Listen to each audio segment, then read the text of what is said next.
एक सिंपल सी बात बताता हूँ, अगर मैंने ली ना, मतलब अगर मैं खरीद पा रहा हूँ तो आप में से हर कोई खरीद पा रहा है। मेरे को दिला दो एक। अरे ये तो क्या है भाई साहब, एक नंबर का कंजूस आदमी है ये, बिल्कुल पैसे नहीं खर्च करते तो क्यों करने हैं खर्च? हैं। क्या मजा आ रहा है बस गाड़ी में बैठ के? इनसे कोई भी बात पैसों की छेड़ लो, फिर ये पता है दूसरे रास्ते पे चले जाते हैं। जैसे जो अभी अभी अभी जिस रास्ते पे गए, क्यों खर्च करने हैं, तो बताओ, उसमें अलग से क्या हो जाएगा। 4 दिन मजा आएगा। नहीं ऐसे ना बोलो भाई, मेरे पैसे लगे हैं, मेरा दिल बैठा जा रहा है। अच्छा, आप में से कितने सारे बच्चों को सही में गाड़ी खरीदनी है महंगे वाली? अरे लड़कों का तो होता है, लड़कियों का नहीं पता मुझे, क्यों? बट लड़कों का तो होता है कि एक महंगी गाड़ी होनी चाहिए भाई। हाँ। गाड़ी, बाइक, हम्म। फिर और पैसे कमाने लगोगे तो फिर घड़ियां, जूते, कपड़े, कुछ भी आ जाएगा बाद लेकिन में। सर ये सब तो यहीं छोड़ कर जाना है हमें। ये देखो आप इनसे, मैं तो ये सिंपल सी बात बोल रहा हूँ कि बोले सर आप जहाँ छोड़ के जाओ वो जगह बता देना, मैं वहां से उठा लूंगा, और क्या। हाँ भाई देखो, दिल्ली और एनसीआर की गाड़ी है अब सर की, ठीक है, 15 साल के बाद तो चला नहीं पाओगे। अपनी सर मेरे ख्याल से, हाँ चलो ठीक है, उसके बाद में देख लेंगे क्या करना बेटा है। तुम ले जाना इसके बाद, हाँ, ठीक ये है। मेरे लग रहा है गाड़ी के नाक नाखून बिकवाने पे लगे हुए हैं। टायर अलग बेच देना। ये देखो सब मांगने भी लग गए। हाँ, मी हाँ, मी। तो भाई मिल जाएगी तुम्हें, क्योंकि 15 साल के बाद सर बोर हो जाएंगे सर, तब तक सर इससे बड़ी गाड़ी अब कौन सी बची है? इसके बाद में तो फिर बस अब कौन सी, राजवंत सर की ओमनी मैंने सुना है कुछ चल रही है मार्केट में। बेटा कब जा लेता हूँ मैं लोगों की गाड़ी, आपकी गाड़ी रख लूंगा अपनी ओमनी में। बच्चे कह रहे सर आपके ऊपर तो ओमनी सेट रहेगी, हाँ क्योंकि आप किडनैपर टाइप के लगते भी हो। हाँ, बोले सीधा गेट खुला, सीधा अंदर आदमी। हाँ। मैं तो बहुत बताओ सर, बच्चों के बारे में, 12वीं के मिड में है, थोड़ा सा आप भी हाँ, बताओ। अब टाइम आ चुका है भाई, बोलते ना अपने फीते टाइट करने का। हम्म। ठीक है प्लीज।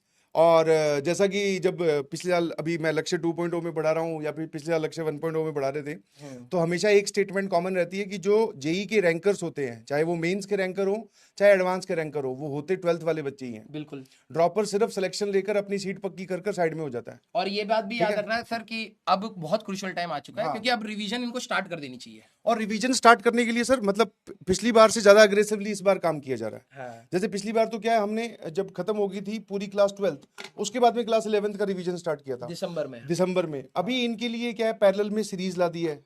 अब देखो जिसमें पढ़ने के लिए हाँ, अगर ये सीरियस बच्चे होंगे तो ही तो यूज कर पाएंगे ना। बिल्कुल बिल्कुल बिल्कुल। और नहीं, सीरियस वाले कर भी रहे हैं। जैसे इनका एक सबसे बड़ा होता था क्लास 12th में एंटर करते ही, कि बोले सर हमारी तो 11th बर्बाद है, अब बताओ क्या करना है। तो 11th के भाई पूरे पूरे डिटेल्ड मंजिल भी है पुरानी तुम्हारे पास में, 3-4 सीजन हो चुके हैं मंजिल के, फिर एक और सीरीज आई है।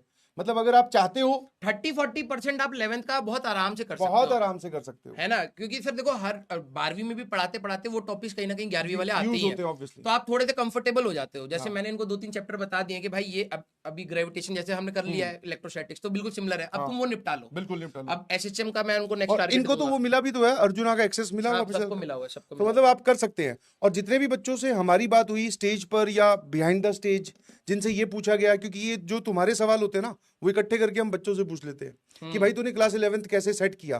तो उसका जो एक जनरल रिप्लाई आया वो यही था कि सर मुझे जब ये लगा कि अब मैं पढ़ाई वाले ट्रैक पे आ चुका हूँ, क्योंकि सबसे पहली प्रायोरिटी तो क्लास 12th ही है। ठीक है, आप क्लास 12th के बेसिस पर, स्पीकिंग अबाउट मैथ्स, आप क्लास 12th के बेसिस पर ही 99 परसेंटाइल से ऊपर स्कोर कर सकते हो, अगर आपको 11th का कुछ ना आता हो। नहीं आता हो। बट फिर भी सर हमें ऐसा कोई, हम जुआ तो खेल नहीं रहे कि हम सिर्फ क्लास 12th के चैप्टर पढ़ के चले गए, 11th हमें कुछ नहीं पता तो हम संभाल लेंगे। एक कॉन्फिडेंस भी तो चीज होती है। तो बच्चों ने यही बोला कि सर एक टाइम आया जिसपे मैंने 11th के चैप्टर्स भी अपना हाँ संडे कोई निकाला, या फिर जिस दिन क्लास कैंसिल होगी या जिस दिन छुट्टी है, मतलब मैंने अपना एक्स्ट्रा एफर्ट किया, जिसके लिए आप टीचर पे डिपेंडेंट नहीं रह सकते।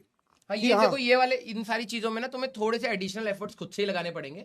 और इसमें एक्सक्यूज मत बनाना कि सर हमारे स्कूल में ये है, हमारे स्कूल, वो हर जगह रहता है सर, स्कूल और में हर तो, साल रहता है। और जैसे जैसे टाइम आप पेपर के नजदीक आओगे ना, स्कूल और ये पूरा एटमॉस्फेयर इतना कंफ्यूजिंग हो जाएगा कि आप फेडअप हो जाओगे। अभी तो क्या है, प्री बोर्ड बहुत दूर है, मतलब हाँ, मैं भी इनको यही बता रहा हूँ। 1.5-2 महीने दूर है। अब जैसे ही तुम प्री बोर्ड के नजदीक आओगे तो आप चाहे कितने ही मेंटली स्ट्रांग हाँ, नहीं होगे तो मेंटली स्ट्रांग नहीं होगे, आप चाहे कितने ही अच्छे पढ़ने में हो, पर आपको एक बार तो लगेगा कि यार कहीं बोर्ड्स में नैया डूब गई तो क्या करूंगा।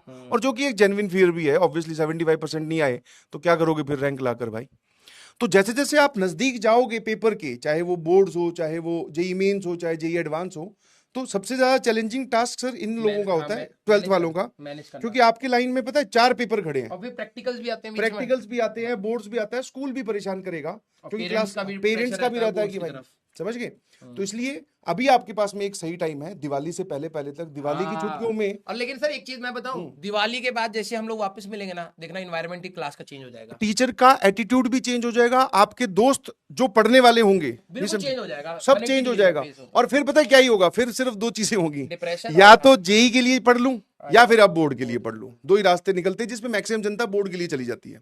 बट अगर आप चाहते हो कि वो फेयर वाले क्लाउड्स आपकी जिंदगी में ना इकट्ठे हो, तो प्री प्लान करके अभी से थोड़ा थोड़ा पढ़ना स्टार्ट करो।